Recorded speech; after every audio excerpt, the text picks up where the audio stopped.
जय हिंद। आज जीके के 20 क्वेश्चंस करेंगे जो एग्जाम में काफ़ी बार पूछे जा चुके हैं और आने वाले एग्जाम में काफ़ी हेल्पफुल होने वाले हैं। चलिए शुरू करते हैं अपनी क्लास। पहला क्वेश्चन है, भारत में सबसे अधिक जनसंख्या वाला राज्य कौन सा है? ऑप्शन है महाराष्ट्र, बिहार, उत्तर प्रदेश और पश्चिम बंगाल। देखो, जब भी हम जनसंख्या की बात करते हैं तो हम ये जो भी आंकड़े जो देख रहे हैं वो हम 2000 रिसेंट में जो हुई है 2011 की जनगणना उसके अनुसार देखते हैं। 2011 की जनगणना के अनुसार उत्तर प्रदेश की जनसंख्या लगभग 19.98 करोड़ है। इसके कारण सबसे अधिक जनसंख्या वाला राज्य ऑप्शन नंबर सी हो जाएगा। सही उत्तर होगा ऑप्शन नंबर सी, उत्तर प्रदेश।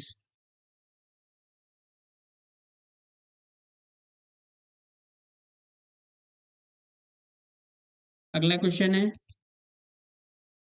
सिंधु घाटी सभ्यता का सबसे बड़ा नगर कौन सा है? ऑप्शन है लोथल, मोहनजोदाड़ो, हड़प्पा और धौलावीरा। सिंधु घाटी सभ्यता के प्रमुख नगर हड़प्पा, मोहनजोदड़ो, लोथल, धौलावीरा ये चारों ही हैं। जबकि इनमें क्षेत्रफल के आधार पर सबसे बड़ा मोहनजोदड़ो है। यह नगर अपनी ग्रेट ग्रेट बात मतलब बहुत विशाल महान स्नानागार के लिए जाना जाता है। इसका राइट आंसर हो जाएगा मोहनजोदड़ो। सबसे बड़ा नगर पूछा है एरिया की वाइज, तो सबसे बड़ा नगर मोहनजोदड़ो, जो कि option number B is right answer.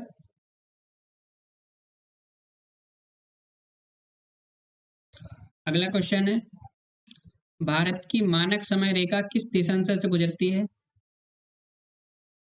Option A 82.5 पूर्व, 84.5 पूर्व, या 80 डिग्री, 80.5 डिग्री पूर्व, या 90 डिग्री पूर्व।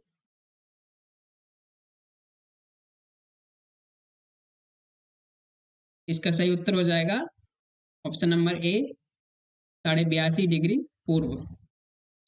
भारत में जैसे कि भारत में पूरे देश के लिए एक ही समय अपनाया गया जाता है जिसे भारतीय मानक समय इंडियन स्टैंडर्ड टाइम कहते हैं। यह 82.5 पूर्व, जबकि काफ़ी देश हैं जैसे कि फ्रांस, रसिया, इनमें कई सारे टाइम जोन हैं। इनमें कई सारे टाइम जोन हैं, लेकिन जो हमारा जो 82.5 पूर्व से जो देशांतर निकलती है, जो कि मिर्जापुर उत्तर प्रदेश के पास से गुजरता है, इसको ही हम बिंदु मानकर 82.5 डिग्री पूर्व को ही हम अपना टाइम, जो टाइम इंडियन स्टैंडर्ड टाइम होता है उसको निर्धारित करते हैं। अगला क्वेश्चन है, अशोक ने किस युद्ध के बाद बौद्ध धर्म अपनाया था? ऑप्शन है तक्षशिला, कलिंग, मगध या वैशाली। अशोक के बारे में हमने काफी बार पढ़ा है। मौर्य सम्राट, जो कि 261 ईस्वी पूर्व, उन्होंने कलिंग का युद्ध लड़ा था।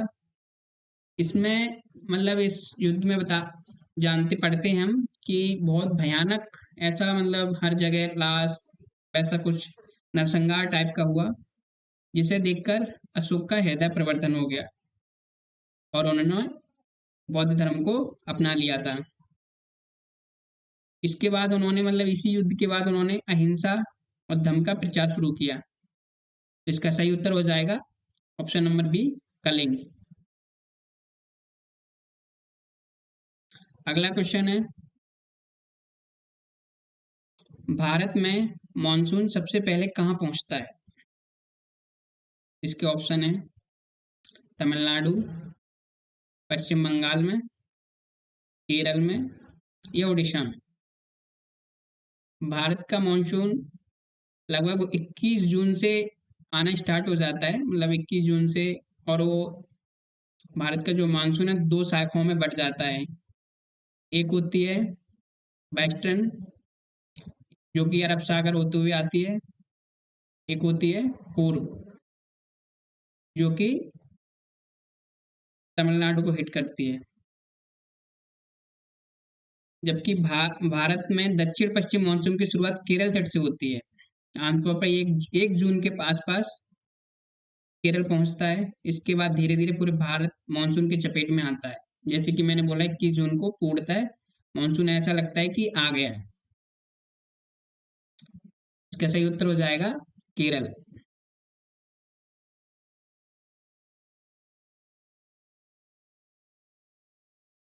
अगला क्वेश्चन है, अष्टाध्यायी जो एक किताब है उसके रचयिता कौन है?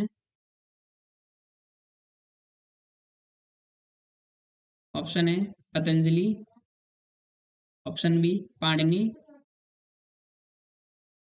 ऑप्शन नंबर सी चाणक्य, या कौटिल्य। इसके रचयिता महान व्याकरणाचार्य पाणिनि जी हैं। तो इसका सही उत्तर हो जाएगा ऑप्शन नंबर बी पाणिनि। अगला क्वेश्चन है, भारत का सबसे लंबा नदी तंत्र कौन सा है? ऑप्शन है इसके गंगा, ब्रह्मपुत्र, गोदावरी और नर्मदा।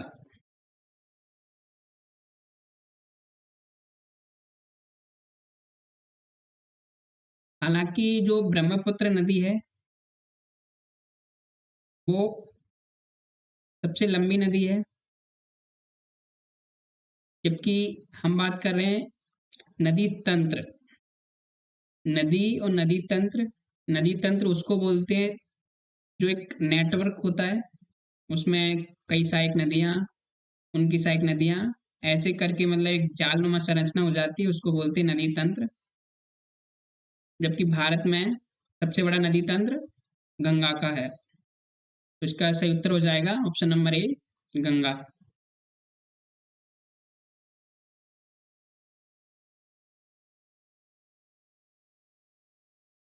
अगला क्वेश्चन है, विजयनगर साम्राज्य की स्थापना किसने की थी? ऑप्शन है कृष्णदेवराय, हरिहर और बुक्का, देवराय द्वितीय, या रामराय ने।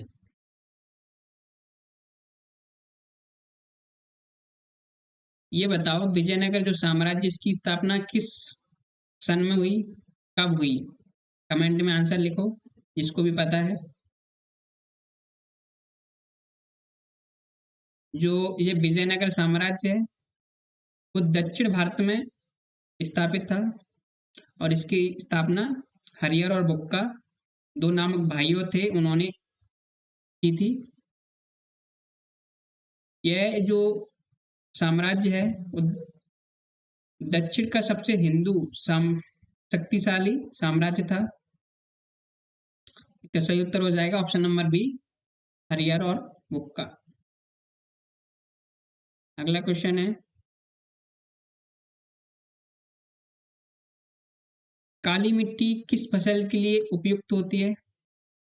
ऑप्शन है इसके गेहूं के लिए, धान के लिए, कपास के लिए, या चाय के लिए। ब्लैक सॉइल, इसे रेगुर मिट्टी, दोम दोमट मिट्टी, चिकनी मिट्टी के अन्य नामों से भी जाना जाता है। ये किसके लिए उपयुक्त है ज्यादातर?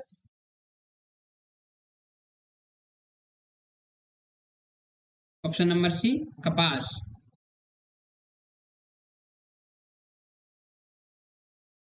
कपास के लिए, जिसमें नमी धारण क्षमता सबसे अधिक होती है। अगला क्वेश्चन है, इब्न बतूता भारत किस शासनकाल के समय आया था? ऑप्शन है अलाउद्दीन खिलजी के समय, मोहम्मद बिन तुगलक के समय